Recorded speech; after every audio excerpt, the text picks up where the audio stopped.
right, good morning, everyone. Happy New Year. Is it too late to still say Happy New Year? I know. At work, there's like, stop it. It's not New Year anymore. We're done. All right. So I'm going to talk a little bit about dual enrollment and a little bit about the program.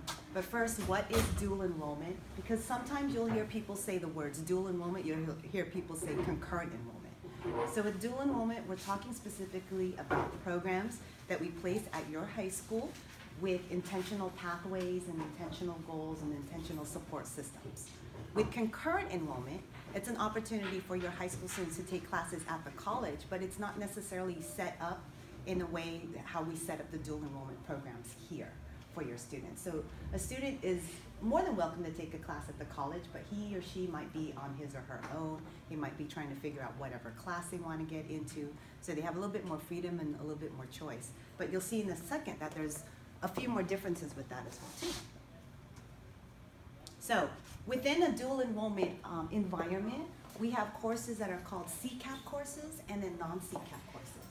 So I usually do, when I present, I usually do a call and response. So if you guys could all entertain me. Everyone say CCAP, please. CCAP. Thank you. So CCAP stands for College and Career Access Pathways. This is legislation from 2015 that allowed students to receive high school and college credit, hence the word dual enrollment, but also to not only that, but it also allowed us to waive the fees for the students completely. And it requires us not to charge the students any kind of fee, so students wouldn't even pay for textbooks at all. So under CCAP, everything is completely free. But in reality, someone is paying for the textbooks, and it's your school district that's paying for the textbooks. And the college district is paying for the professors and so on and so forth. And you'll see that as well too. But that is a CCAP course. And you'll see some of the differences in fee structures with the CCAP course. So in a CCAP situation, classes are located at the high school. And here's another thing about the legislation. They're only open to high school students. So you don't have to worry about having your son or daughter or student taking classes with adults if they're 15, 16 years old or something like that. Another thing is you wouldn't be competing with the community at large for your spots because it's set aside specifically for your particular district. And then again, no tuition or fees for the students at all. In a non-CCAP or in a concurrent environment, if your student is just going to the Fallbrook campus to take a class, those classes might be located at Palomar, and we do have some situations where we do have a non-CCAP course located at the high schools, but typically you'd be taking the classes at the college location. They're open to the community, so you would see adults from the community, and you would have to compete for spots with the adults. And I don't know if you're aware, but high school students register last of all of our registration groups. And then lastly, there's no tuition, so you don't have to pay the $46 per unit, but if there is a health center on that particular campus, you do have to pay the health fee. You do have to pay a student representation fee. And if you're on the main campus, you're also paying a student center fee, okay? So there's a few different fees, but you don't have to pay that $46 per unit. And then the big one is you have to purchase your own textbooks. So difference in cost, so CCAP versus non-CCAP. And here at Bonsall, we have CCAP courses, so we're making everything free to your students. So here's a little summary of the cost for dual enrollment. So there are some of the costs, the amounts, and under a CCAP, as you can see, it's all waived by the college or your high school is paying for it. So I want to emphasize that Bonsall is putting in money for your students to participate in a dual enrollment program. They're paying for the textbooks for all of your students, and the textbooks are not a cheap thing to pay for. Under a non-CCAP environment, tuition is still waived by the college, but then the health fee the student pays if there's a health center. Student representation, the student pays. It's only $1, which is not too bad, and it helps student government at the campus. Student union fee, only if you're on the San Marcos campus. This does not exist at the Fallbrook campus currently, or at the Escondido campus, or at the Rancho Bernardo campus. And then lastly, textbooks, student will pay in there. So, benefits of dual enrollment. There's a lot of benefits of dual enrollment. One is definitely save time and save money, for sure. But the one beautiful thing too is, oh, and then it also says, Research show better outcomes for high school students. You're more likely to graduate, you're more likely to place higher, although things have changed now in the college system, both at the CSU and the community college system. You're more likely to stay in college. Those are all great benefits. But one of the other benefits that I see too is that it's a safe place for your students to experiment with a college class, because you're not going to the campus, you're not sending your student away. Your student is taking the classes with familiar faces, with familiar students, and it's convenient because it's right on campus. You're not having to commute anywhere. So, many benefits for dual enrollment. But one thing you have to know is that this is a college class, and it will be part of the college transcript, even though your student is in high school. Now, for some universities, they won't count courses while you take them in high schools, but many universities do. So it's still going to be on your permanent record on your college transcript. So that's something you have to pay attention to.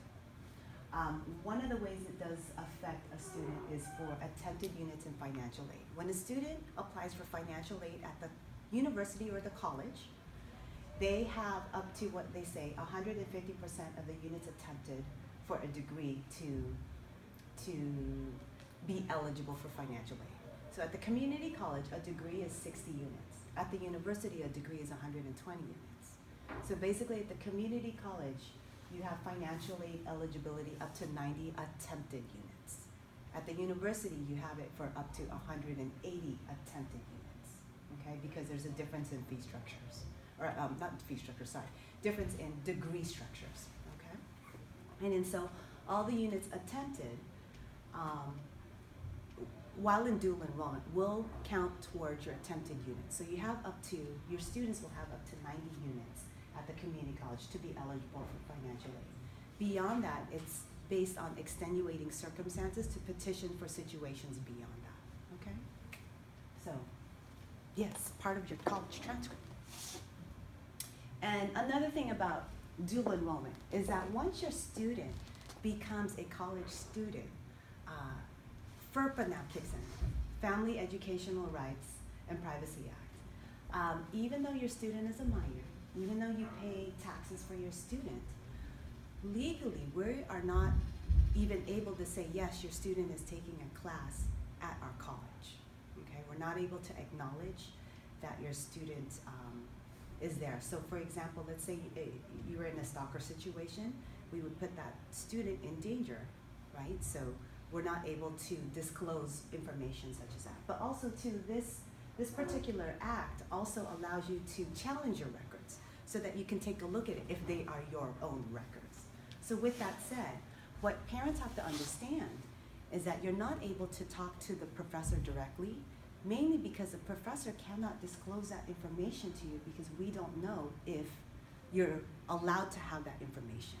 The one way to have that on record is you would have to have a written statement from your student saying that so-and-so would be able to review my records, okay? But to make it less complicated, what I would do is take that opportunity to help transition your student into becoming his or her own person and try to communicate with your student and speak to your student and say, hey, darling, what is your grade in the class? What is going on? Have you been doing your homework? Can you show me a little bit of that? Is there a system at Palomar College where I can take a look at that? Okay, so you want to try to help make your student independent and gain their independence in a safe environment while you're still there, okay, rather than going directly to the professor and talking to the professor on behalf of your student. Rather than just doing it for your student, you want to try to help empower your student and say, come on, honey, let's go talk to the professor, and then sit down, and then both of you can talk to the professor at the same time, or to the counselor at the same time. You don't know how many times I've been in my sessions, and the parent and the student will come in, and then the parent is the one sitting closest to me, and the student is sitting farther from me, and the parent is the one asking the questions. And I always gently redirect, or the parents, I should go this way. The parents are the ones asking the questions, and I always redirect those questions back to the students. Well, how do you feel about it? What is it that you're interested in? And then the parents will answer for them, and then they'll say, and is that something that you agree with, or is that what you're thinking? You know, so always try to redirect it to the students, because we want to teach them how to do this later on, because you're not going to be there with them, you know, always. Okay? So yeah, FERPA. So that's an implication or complication, but it's also an opportunity for you to help your students grow as college students and into adulthood. So here at Bonsall High School, we have what we're doing is we're trying to provide intentional pathways for your students. We have a pathway for general education, specifically with math, but we also have a pathway for some certificates. One of them is the electronic publishing certificate, and we just started this year the cybersecurity certificate, really exciting. Actually, after this meeting, I'll be talking to your students about how to apply for a certificate, because there's several cohorts that will have the 4 classes and will have a certificate after this. But we also have some guided student support. So as a Palomar College student, you also have access to the student resources that we have on campus and online. There's also instructional resources, and you also have access to counseling, so which is a beautiful thing. And so a lot of times too, you'll go to those like college elite consulting companies, and a lot of the information that they can provide you is stuff that the college counselor can provide you for free. Okay, it's just that there's not someone by your side the whole time and doing everything for you. But if you don't want to pay the $2,000, try talking to the college counselor first, so that you can try to learn yourself as well too. All right, so when dual enrollment with the admissions process, one thing is you have to apply online. And one thing that we have changed at Palomar College is that we are now part of the CCC the whole California Community College system. And so you'll see some funny things going on with our application process, because many of your students are sort of in the in-between. While they have a Palomar College ID number, they don't have the California Community College ID number. So what we're trying to do is catch those students and make sure they take care of the processes that get you both of those, because otherwise you won't be able to access all of the Palomar systems in its entirety. Okay? I've worked to make sure that I've taken care of that. Yes. Everybody that's currently enrolled is in those systems. That's already done. And then if you find that you're not connecting, sometimes you'll find connecting to a particular system, because you'll have Canvas, which is our learning management software system. It will say that you're not a user, and all it is that you have to update your information, your application. So you start the application process as if you're just starting as a new student, and then you put in your ID number, and then it recognizes that you have been a student in the past, and then it'll connect the California ID number with the Palomar College ID number. Okay. And then you also have to submit the special admissions K through 12 form every semester. I know this is tedious. We're trying to get the legislation changed at the state, and so we're working on that. And in addition to that, at Palomar College, we're trying to work on an electronic version. So hopefully we will jump into the 21st century soon. And then there's also, you want to make sure you have all the signatures, okay? Parents, students, school official. And then you want to submit that form to the college. Now, Ms. LeBlanc takes those forms for you, for your students, and then she submits that for your students to us, and then we batch enroll them into the class, okay? Now for concurrent enrollment, because you're on your own, your students will be registering for the classes that they want. We don't register them into the class. Only if they are under the age of 16, then we register them in the class, because we need professors' permission for them to go into certain classes, because some topics might be inappropriate for younger students. So for those students, typically they'll register on their own. Ms. LeBlanc? Once I've submitted the K-12 forms and I know that they've been processed, then I call the student in and we register them for the class that they wanted to take if it was not a class here on campus. So I make sure that they all get processed. So, but that's a brief introduction to dual enrollment. So are there any questions for me? Yes. Me first? Yeah. Okay. Nice and loud, please. We're recording, so.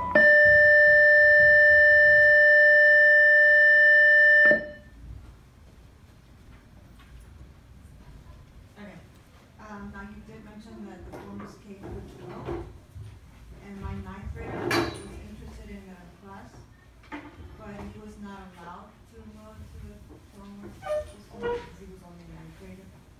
Okay, so you had a ninth grader who wasn't allowed to enroll in a class because he was only in ninth grade, is what you're telling me? That's it. And which class was this? Was this one of the dual enrollment courses, or was this a concurrent enrollment course? Honestly, I don't remember what course it was, but he just was interested in it. Want me to answer? Okay. I can answer. When it comes to the ninth graders, the first thing, if they're trying to take one of the classes that's here on campus, we do have a priority system of seniors, 11th, 10th, and 9th. So it could be the class ended up being full. And then the other item is if a ninth grader is trying to take a class that's at the Palomar campus or an online class, honestly, we really are trying to discourage them from that. The few kids who have done that have done very poorly, and that is a permanent grade that's gonna follow them forever. You don't want them to start their college career off with a poor grade. We wanna make sure that they're successful, and ninth grade is one of the hardest transition grades as it is for them, just in high school in general. So I am truly trying to discourage the ninth graders if we can't get them in a class or on campus where they'll have me as extra support here, not to do it, because I want them to succeed. And I know how difficult it is to do an online class or go to a night class 2 nights a week at one of the campuses. It is very difficult. So it doesn't matter how much GPA you have. Really not, because you'll find, especially statistically, whatever their GPA was in middle school, it drops the first year in ninth grade universally. So that's why we generally I'm trying to wait till 10th grade and then encourage them, maybe have them take a summer school class this summer, because that'll be the only class they have to focus on. An online class generally is gonna be 10 to 12 hours a week of homework to get everything done. And due dates in college are set due dates versus in high school, it was due Friday. Well, I was sick on Thursday, can I have till Tuesday? Teacher's like, sure. College, it's due on Friday, well, I was sick on Thursday. Okay, it was due on Friday. You're getting 0. I mean, those are realistic answers. I have a student in her 3rd year of college that has come across that multiple times. So we're just trying to make sure that they understand it's not high school, it is truly college, and how much work goes into it. You know, with how much homework your student currently has, you're talking of adding another 12 hours a week for a college class.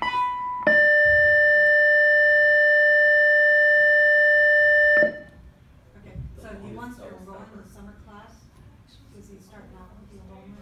No, the enrollment is not open for summer. As soon as summer is available, I will let the students know when I have the catalogs and the forms, and they'll come to me, and I do the whole form and everything for them for the summer. One thing to consider for summer too is that it's accelerated. So college courses are already accelerated, and many students don't understand that even right now with dual enrollment. And so that it will be even more so accelerated. So whatever course is taken in summer, I recommend it not be math, it not be science. Maybe more like a study skills class. Something like that. You're looking at summer, you're looking at 24 to 30 hours a week realistically, the homework. You know, there's a lot of work for the college classes that our kids are not used to yet. They're just not used to that amount of work. And I think as with everything, I mean, there are always exceptions, and if, you know, you meet with us, we can talk about it, try to figure it out. But it just is a general rule of thumb. What Liz said is pretty accurate, you know, trying to make sure that the kids, especially coming out of 8th grade immediately, especially the first semester, you hit high school, you don't really know. You know, it's a big transition anyway. I mean, things happen, people lose their drive a little bit. It's nice to have, you know, a little bit of high school under your belt before you take on something new. And so, you know, trying to wait until that summer is probably a pretty good rule of thumb whenever we can. Can they take like a class for non-credit or just sit in on the class? Can you take a class for non-credit or just sit in on the class? Yes. If we offer a non-credit course, the students can take a non-credit course. Number 1. Number 2, sitting in on the class is called auditing the class. Right. And so the trick about auditing is that you are not necessarily guaranteed a spot. And so the student would have to enroll in typically this is what happens. The student enrolls in the class, and then within the first 4 weeks of the course, they would change it to an audit. And there is a fee associated with that. It's a $15 fee, but I think that for high school, we would still waive that fee. I have to double check on that just to make sure. Okay, But then they could sit through the class and participate as if they were enrolled. okay, thank you. Oh, one more thing with that. You have to get professors' approval to audit the class as well, too. Yeah? Yes? I actually have 3 questions, but I'll start with the first one. Is Bonsall High School, maybe this is for Dr. Fuller, Okay. is gonna still require a minimum of 6 units from Bonsall High School students to take with Palomar classes? Is Right. that gonna be a requirement? Right now, that is a graduation requirement. We haven't had the conversations with the board and everybody else yet to talk about what changes are going forward. There will be some graduation changes going forward for future years, but it's too early to give you an answer for that. Okay, but you are, it's in the loop? It's in the loop. That question is in the loop? That question Okay. is in the loop. Perfect. Second question. I love the idea that you were talking about the independent and empowering our students to have the opportunity to act as an adult when they're in high schools. So when students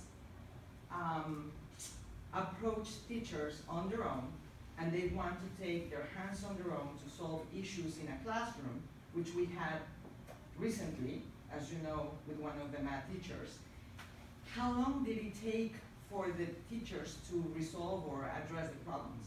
That is the frustration as a parent that I saw, because when the students spoke, nobody listened.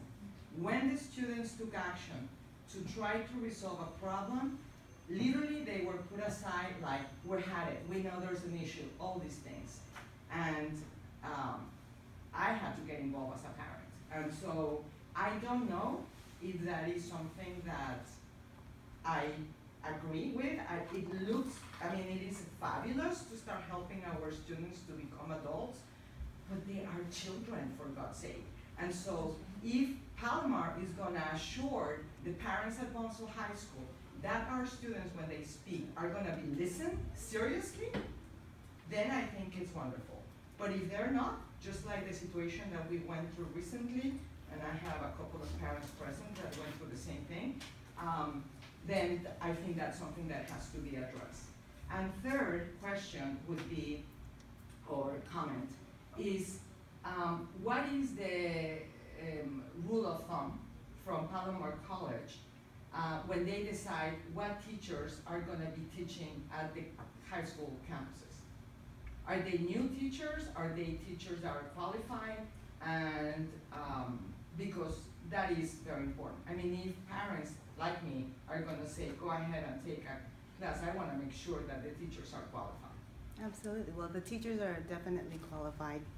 This situation was a unique situation because we had a previous math teacher who was here at Bonsall who was not able to take the assignment. And that was not known until a little bit late in the game. So we had to look for another professor. So, and as you know, with staffing, it is difficult to get a professor to go out to the satellite locations.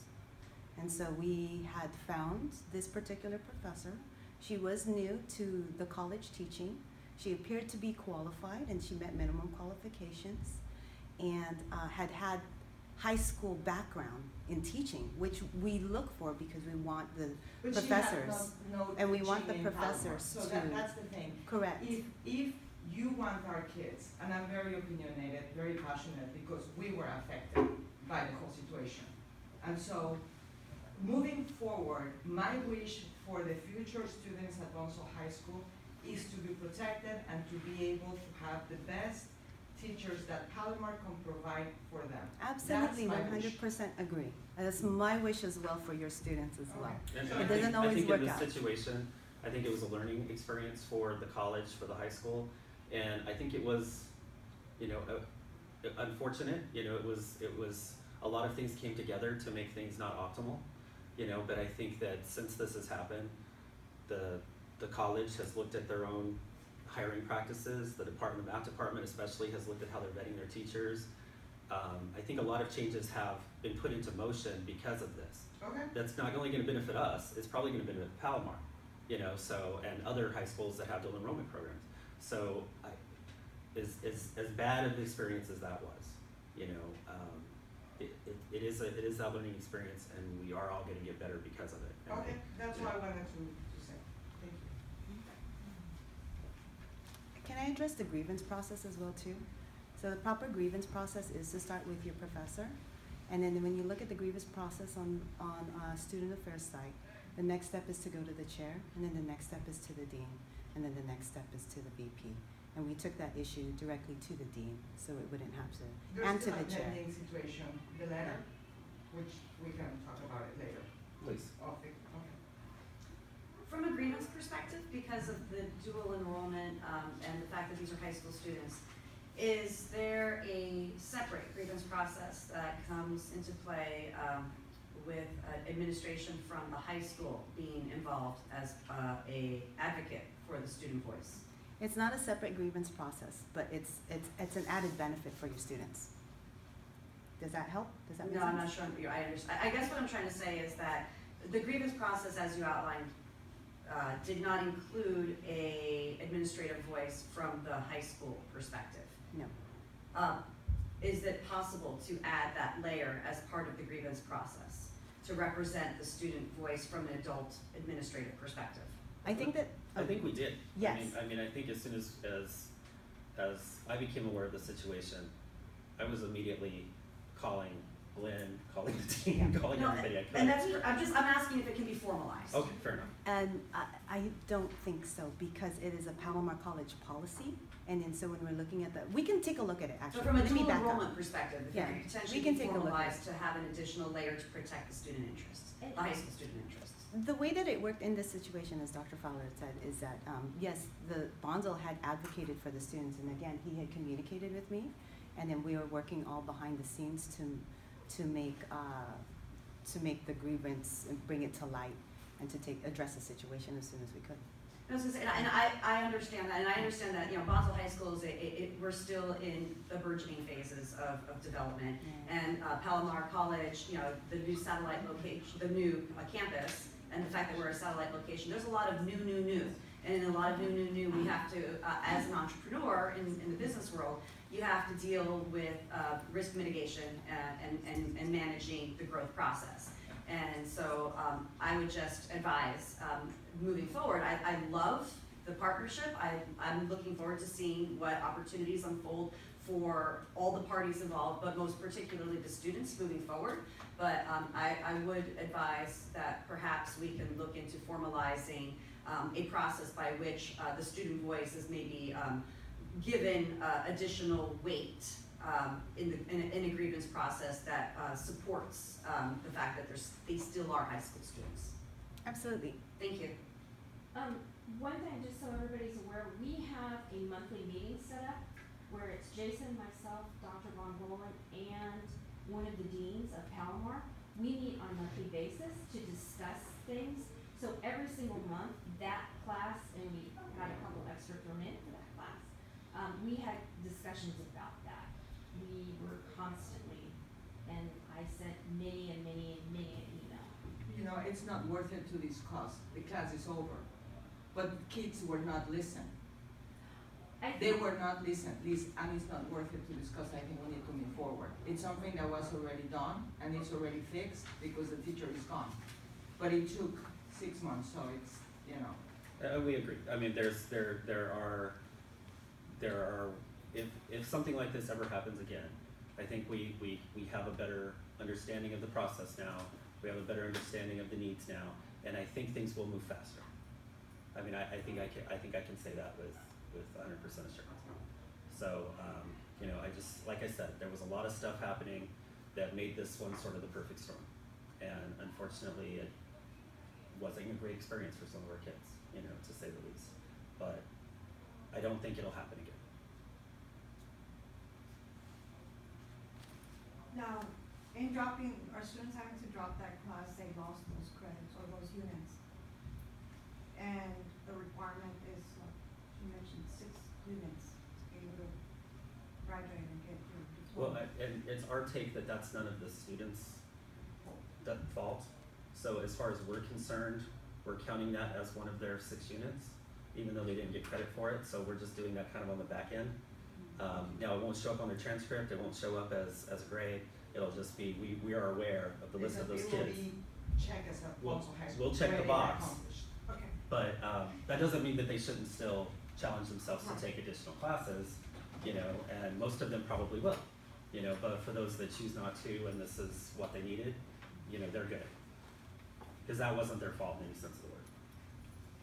Have the students been advised of this? I think a little bit as we're counseling them, they're being advised of that. I don't know that it's been said to all of them in a setting where they're all together, but as they're coming into the counselor, they're hearing that a little bit.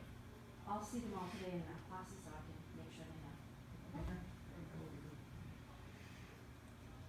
Thank you. Any other questions or comments?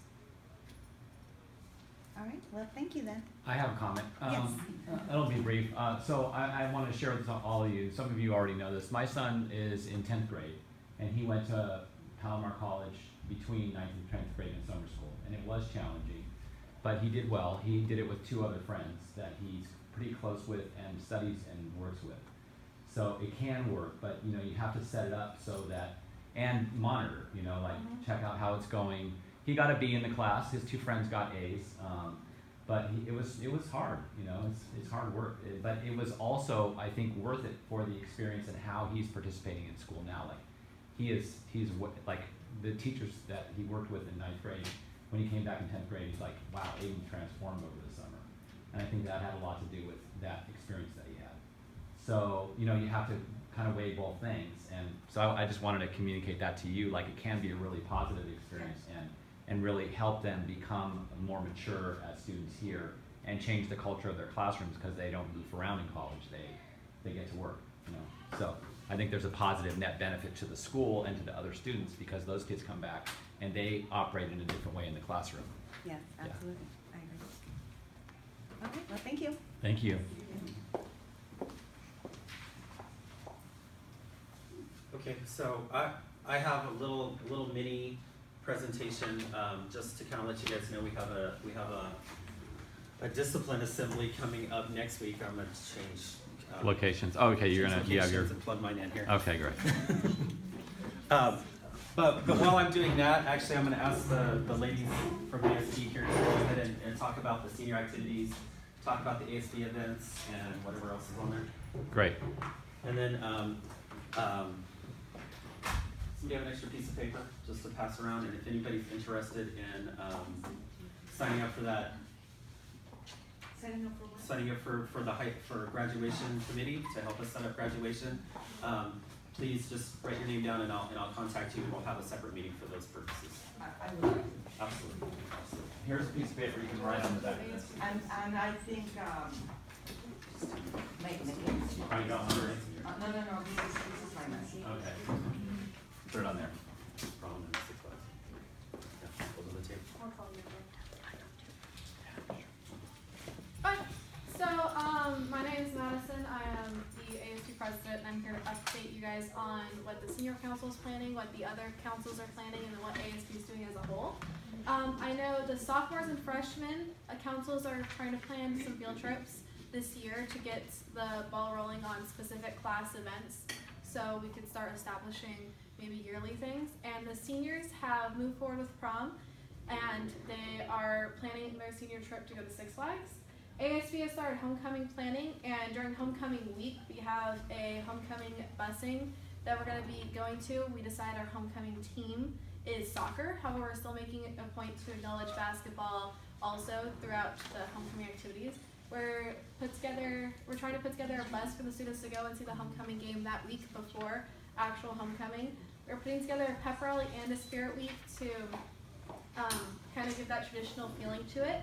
And then our planner for homecoming this year is a Cha-Cha, and so she has a few things to talk to you about regarding homecoming.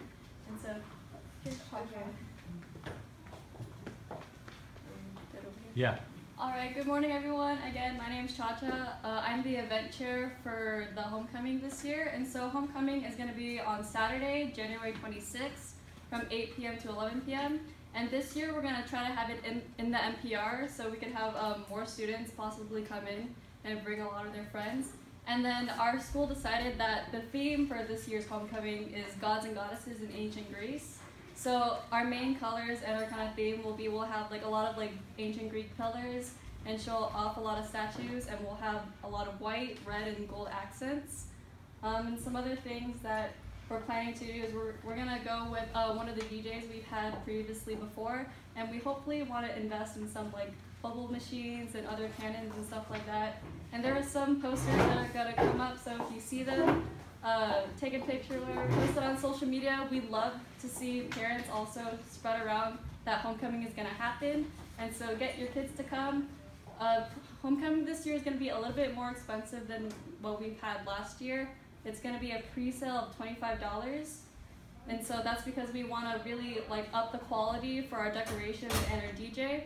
And then it'll be a $30 ticket price at the door. So make sure you tell all your students and all of your kids to make sure to buy them pre-sale, so the price doesn't go up. Okay, and that's all I have to say. Are there any questions about homecoming? Yes. Is that all grades? Yes, all grades are allowed. And also, I know we're looking for 2 more chaperones, and if you'd like to see your student at homecoming and maybe hang out and party too, you could contact Dr. Fowler, and he can contact me, or you can contact me directly. I'll leave my email on the board before I leave.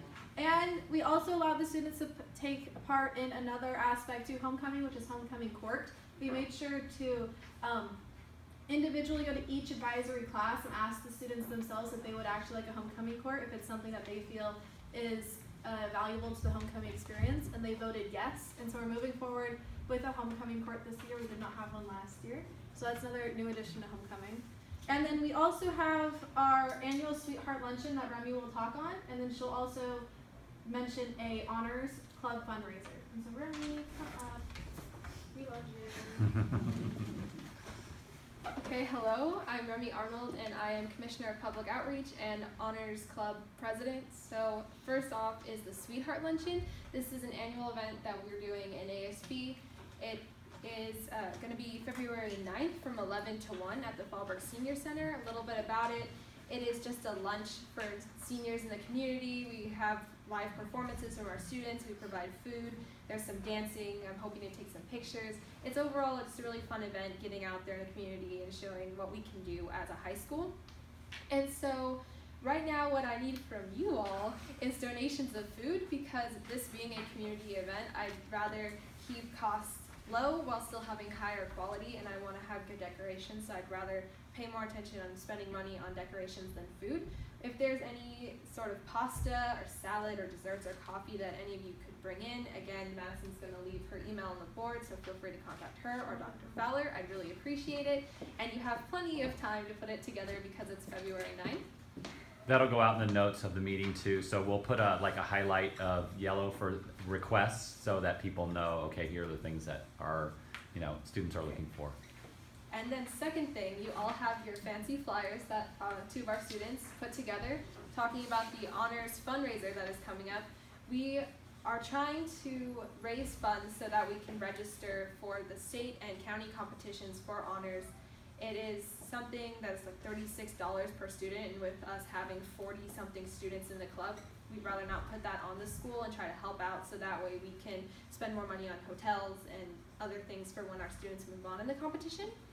Now this is at the Bonsall Community Center on January 25th from 4 to 10, and what it is we are having our honors students take care of little kids.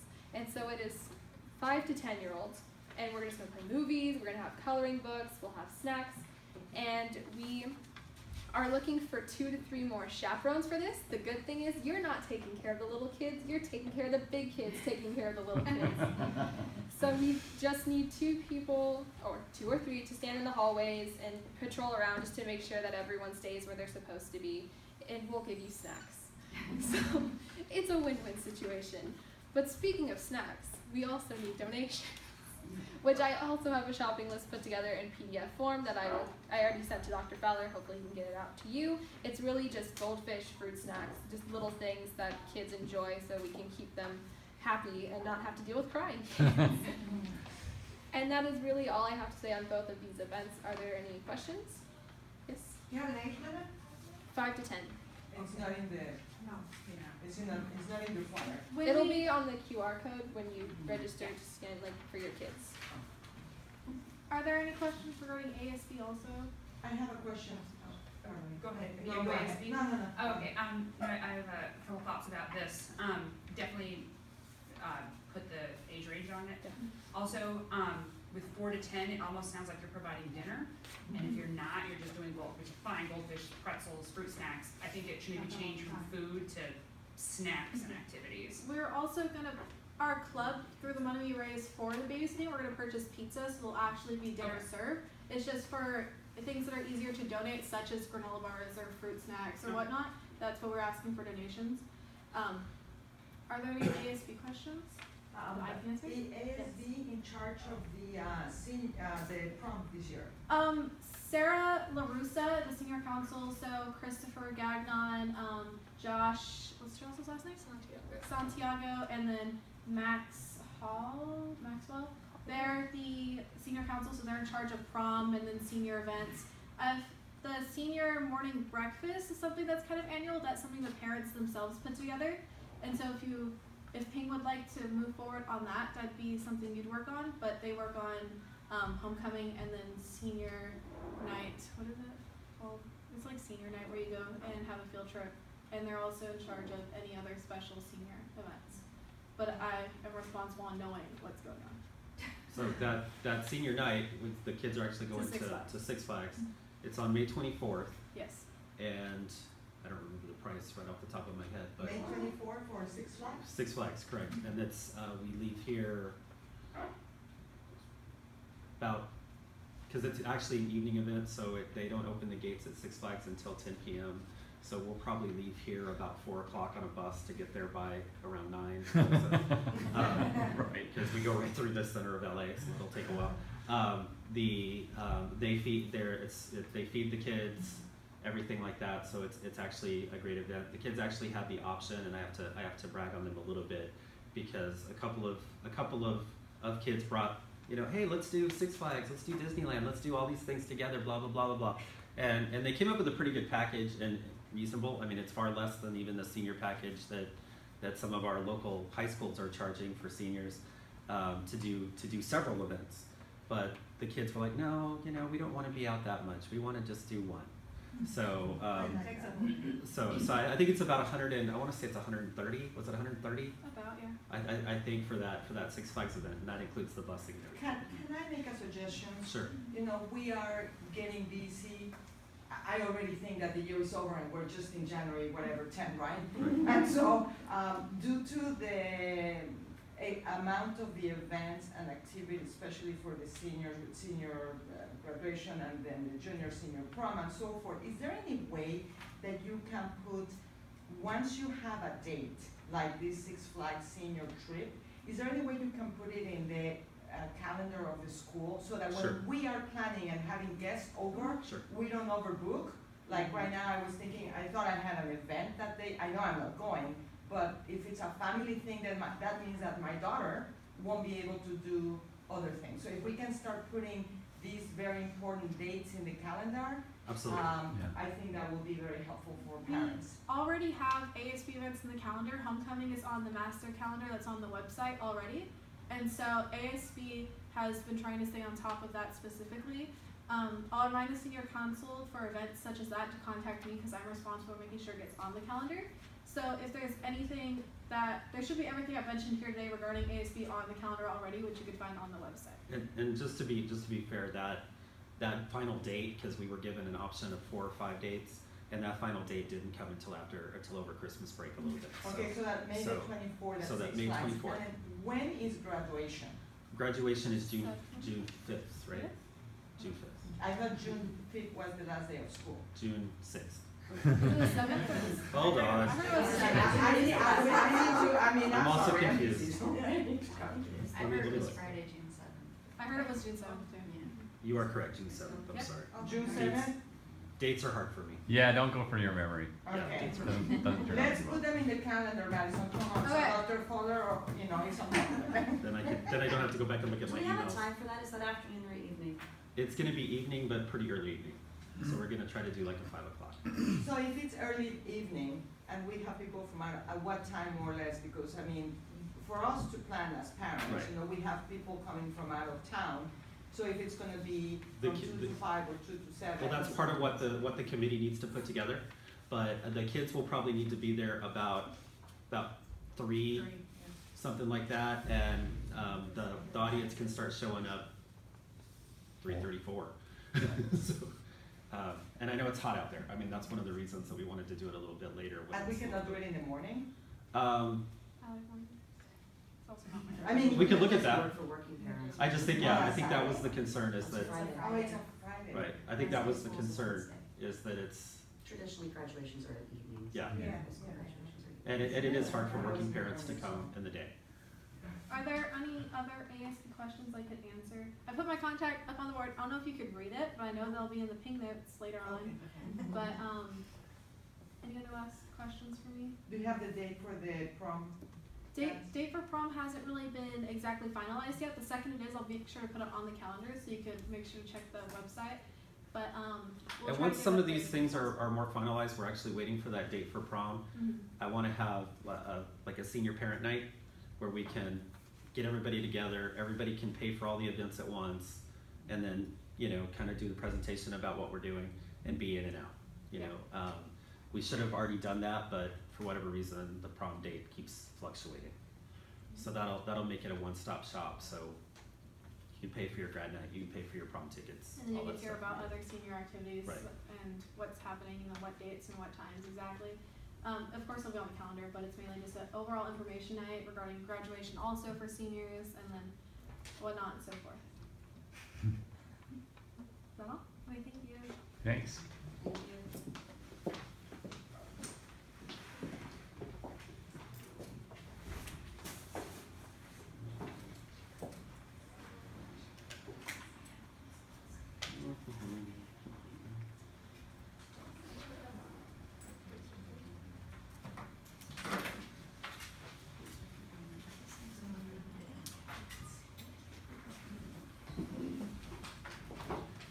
I should have just printed everybody a handout here, but we can do it off the presentation here.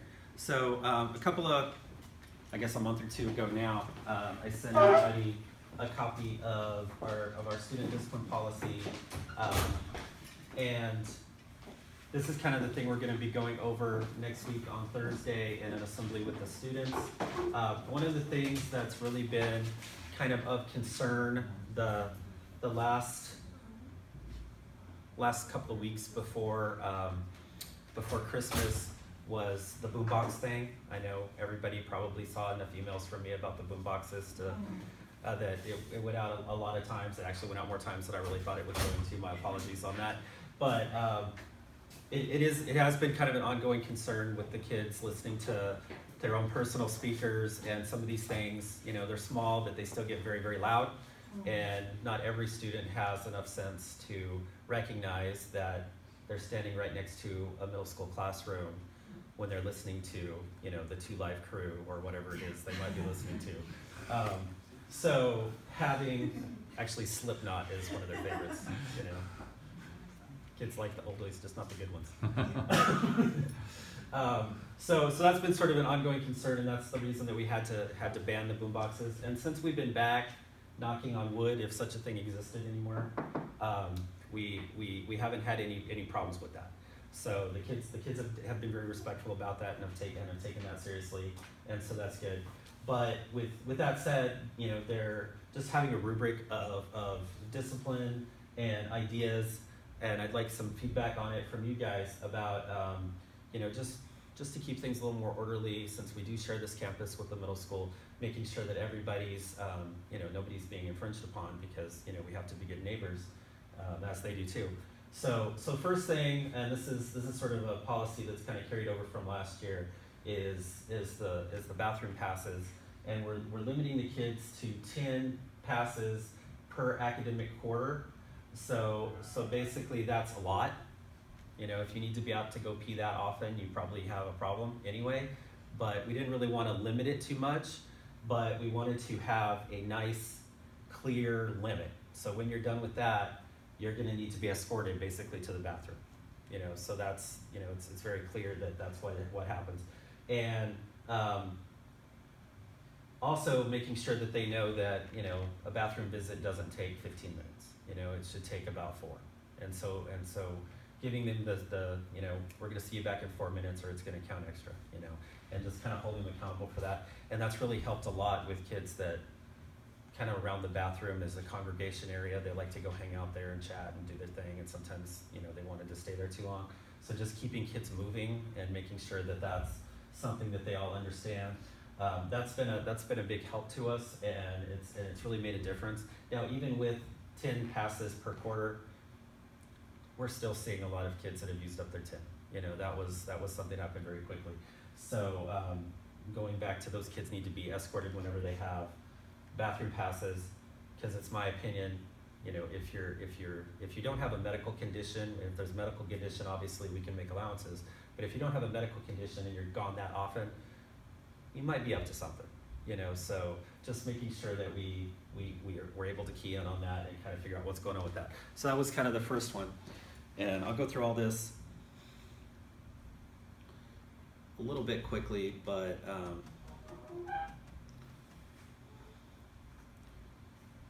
I also wanted to talk about that, you know, if kids are out too often, if kids are gone for too long, just putting it out there that if you're doing that, parents going to be contacted and there's possibly going to be a search. You know, drugs are a problem, and we want to make sure that the kids understand that this is something they can key it. If you're just out of class too long, where were you? What were you up to? So that's something to talk about.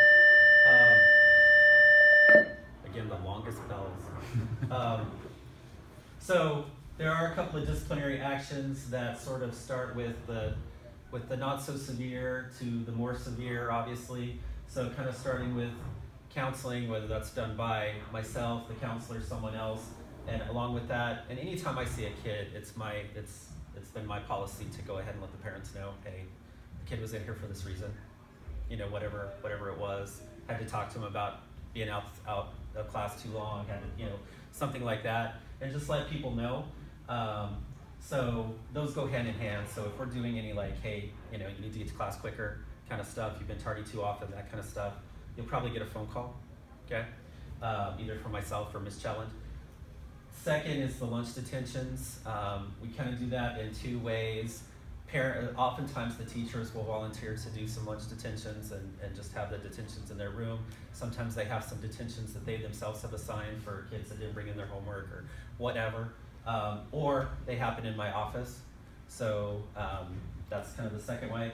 After school, before school detention, campus beautification, you know, there's always something that needs to be cleaned up. Go out, pick up some trash, do some stuff like that.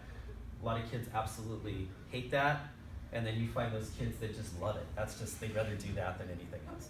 So gotta kind of play that by ear a little bit. But it actually works pretty well. A lot, you know, after the second or third time a kid is given campus beautification, it's like, really, again, I don't want to do that. And so we don't see a lot of the same behaviors. Saturday schools, we are now having Saturday schools every Saturday that is not on a 3-day weekend or leading into a vacation. So we have a Saturday school set aside for the kids that just want to study and get some additional help that's taught by Mr. Savatos, and then a Saturday school that's for disciplinary situations, for absences, for too many tardies, for that kind of stuff, that's taught by whoever volunteers for it. So that's in place. Then the next step is suspension from extracurricular activities. So if you can't show yourself to be a good citizen, we don't want you at the dances, we don't want you at the club activities, we don't want you to take part in sports, you know, for whatever period of time is appropriate. Then of course, in-school suspension, you'll be sitting in the office, you'll have a desk, you'll have some work to do, and then you get to the more severe ones, the out-of-school suspension and the expulsions. So those are some things that are on the plate. We haven't had to go too often, obviously much beyond 4, but there have been some incidents where we have had to, and you know, that's, you know, that's the unfortunate reality of what we do, unfortunately. But you know, as much as possible, trying to keep the kids in this area so they don't have to get into this area.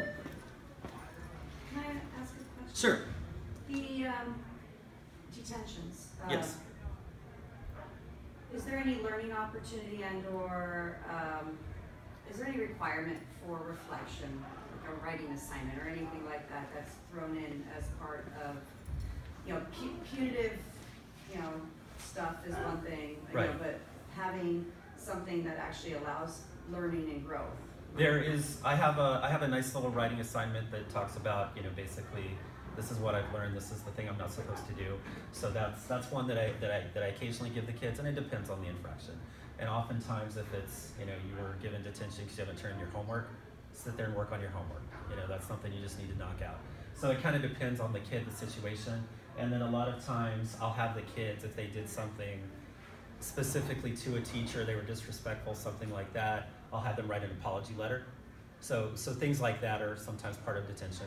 Not always, but sometimes. And in our Saturday school packet, there's actually a requirement to go through some of the board requirements, some of the ed code, and look up some particular things, and there's some writing assignments involved in that about why this is a rule and why this is important, how come I didn't follow it, and those kinds of things. So in our Saturday school packets for discipline, there's a lot more of that.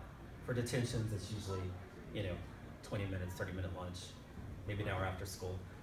And I find that the beautification piece usually works a lot better on those. I was gonna say, But- I love the idea of the but- beautification piece. I mean, if you know, that could even be brought into a lunch detention or just any opportunity for growth and learning, even as, you know, Absolutely.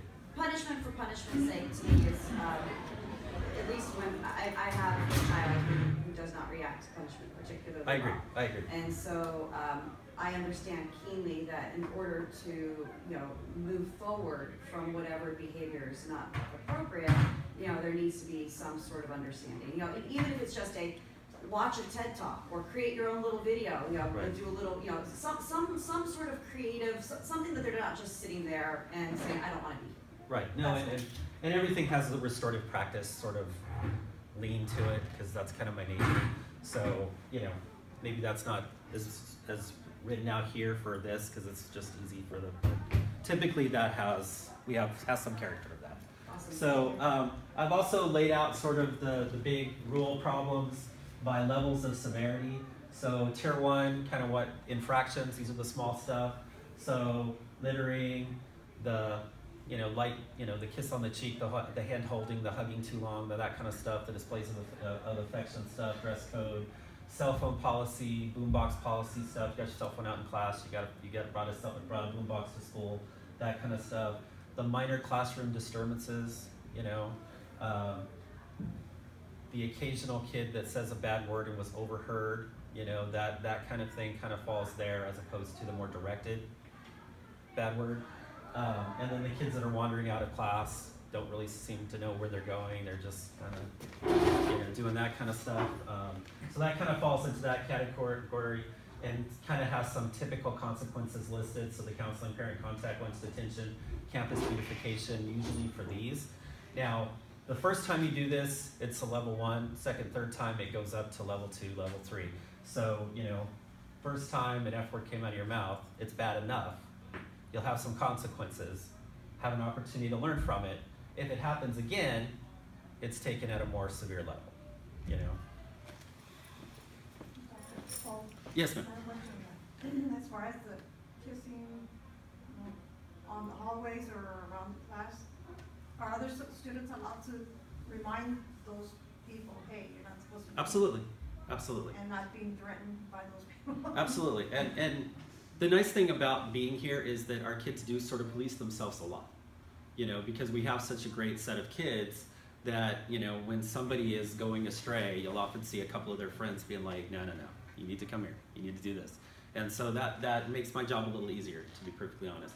Obviously, sometimes somebody will say something to somebody that doesn't appreciate it. Usually that takes it to a different place, you know, if that kind of thing goes on. But with that said, that's not been a huge problem. Usually with the profanity stuff that I've dealt with is just the music choices, not necessarily what's coming out of the kid's mouth, but they'll choose music that has profanity in it and they're playing it where everybody can hear it. So that's kind of where that's coming from. But obviously kind of need to address that when it does happen, and it does occasionally happen. And then kind of the tier 2, these are the violations. They're a step up. So the profanity that's more directed, like, you know, talking about a teacher or that kind of thing, not directly to the teacher necessarily. Truancies, graffiti, which we're very lucky we don't have a huge graffiti problem. Use, possession of tobacco, cheating, plagiarism, name calling. Those things have larger steps. So those go to, this is like the suspensions of extracurricular activities, the in-school suspension sort of situations, the longer term things like that. We don't have a lot of these things. I mean, that's not been an issue that I've had to deal with a whole lot. Little bit of name calling, you know, a little bit of, you know, a couple of truancies here and there, but it hasn't been just a huge problem. But when they do happen, they're obviously more severe than the first tier, and they need to be dealt with a little more severely. And then the third tier is the offenses. So again, you can move from tier 1, some of that stuff, and just keep doing it so frequently and so often. You've been talked to so many times, and you've been given lunch detention and after school detention beautifications, that it becomes a tier 3. So when those things happen over and over again, and it becomes sort of that defiant, like, I'm gonna do this regardless of what anybody tells me, that's when it gets to that category. So the tier 3 are the more severe. So this is the bad stuff: the possession of drugs or alcohol, the possession of drugs for paraphernalia, theft, vandalism, like the severe breaking of stuff, fighting, harassment, bullying, that kind of stuff. So if a kid says to somebody else, hey, you know, you shouldn't be saying that word, and then they come at them, you know, that would get to that category. You know, so it would take it to a different level.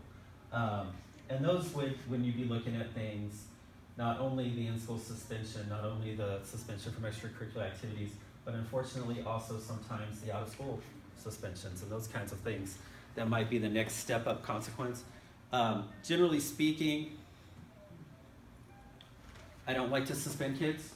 I mean, they don't learn anything being at home when school's going on here.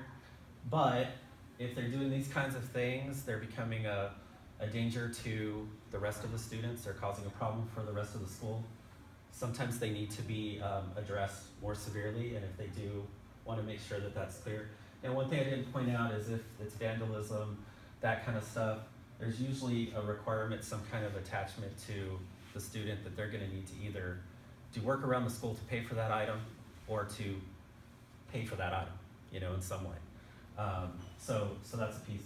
One issue that's been relatively big, or it's been kind of intermittent now and again, is vapes, the vape pens. These things are horrendous. They're showing up everywhere. They're all over the place. They come in all kinds of forms. Some of them look like pins. Some of them look like little medallions. Some of them, they're, you know, whatever. And the bad thing about it is that even though they sell them at the gas station filled with, you know, flavor and nicotine and you know, more or less tobacco, there's no way to differentiate those that are nicotine ones from those that are marijuana ones. And so we almost have to handle all the vapes as if we assume they're marijuana. And so we have to kind of make sure that we're taking the steps that way. So a lot of times that would include things like contacting law enforcement, making sure parents are there for the thing, and moving towards suspension, you know.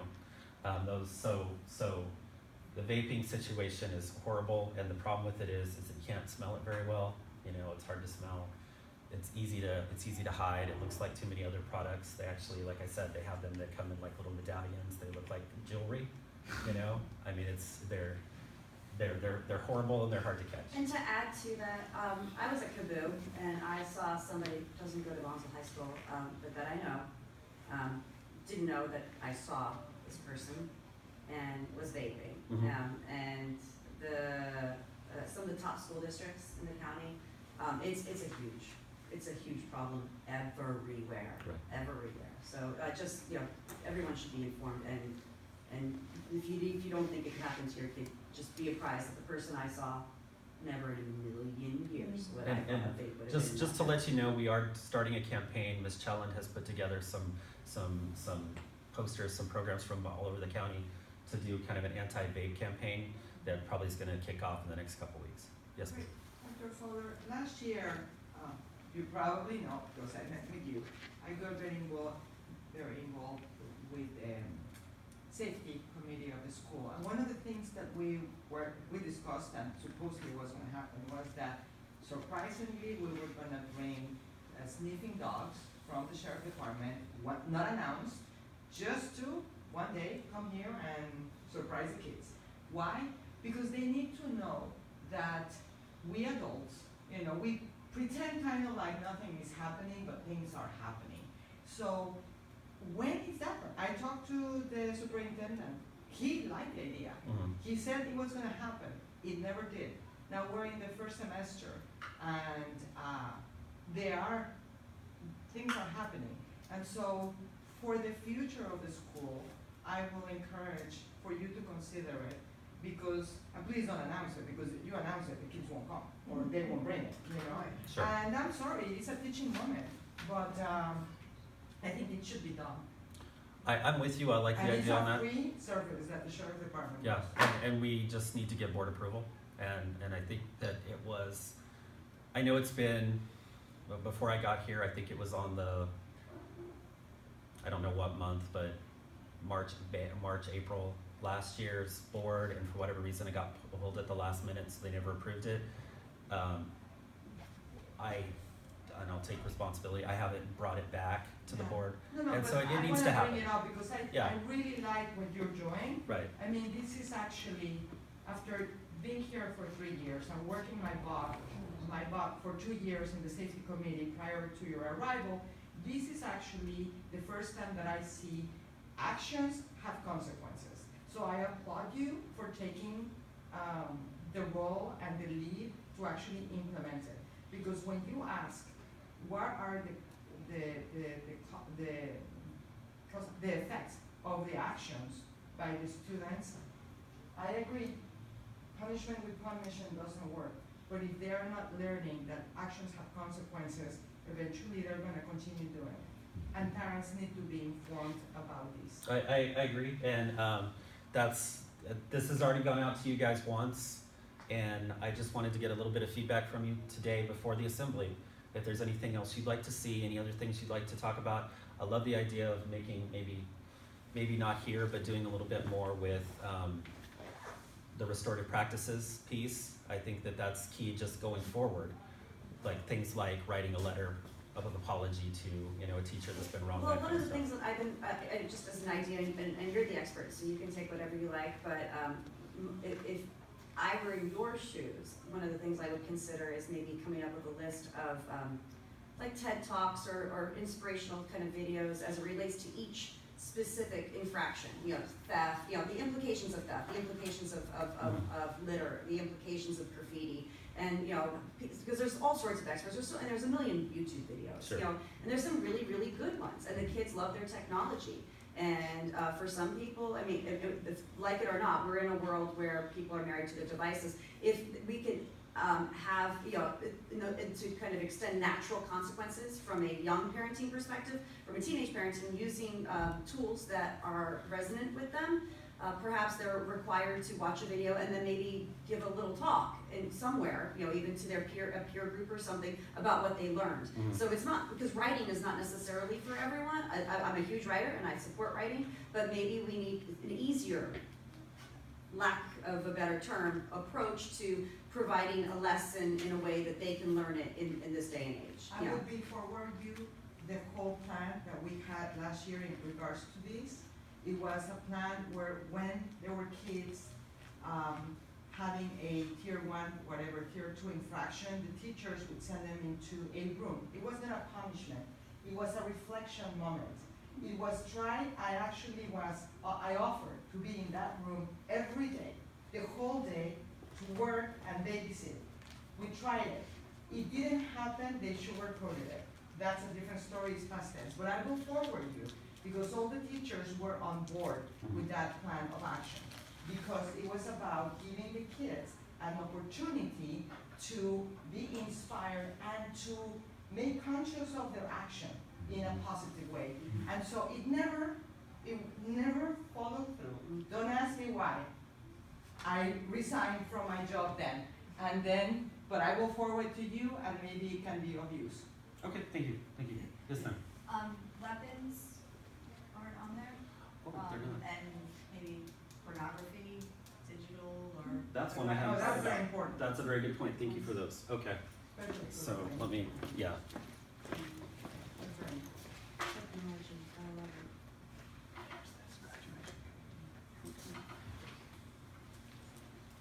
It exists.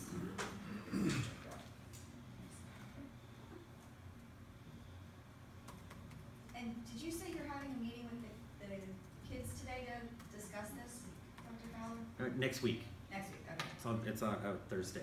Oh, Will you that's good. include telling them that even if they get caught with just a tobacco vape, that the steps need to be taken as if it is I will.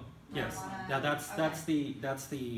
that's the plan, because how am I gonna know unless I smoke it myself?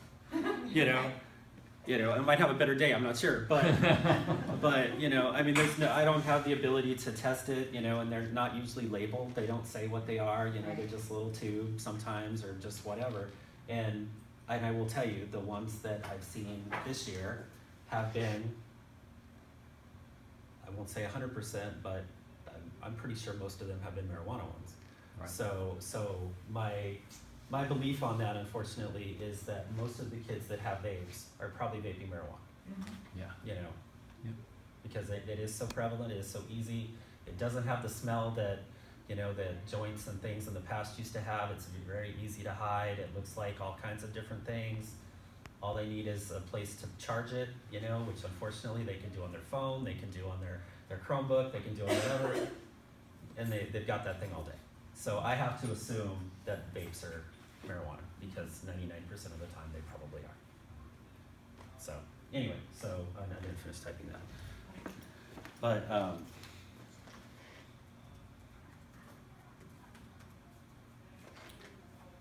thank you for that.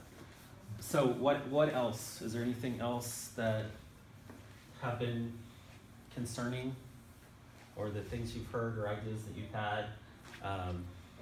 I think this is good. The thing I've heard a lot. I mean, I've heard from Aiden about people out vaping and a lot of people doing it. So, and I think you're right on your assumption about it being marijuana. I think so most of the time.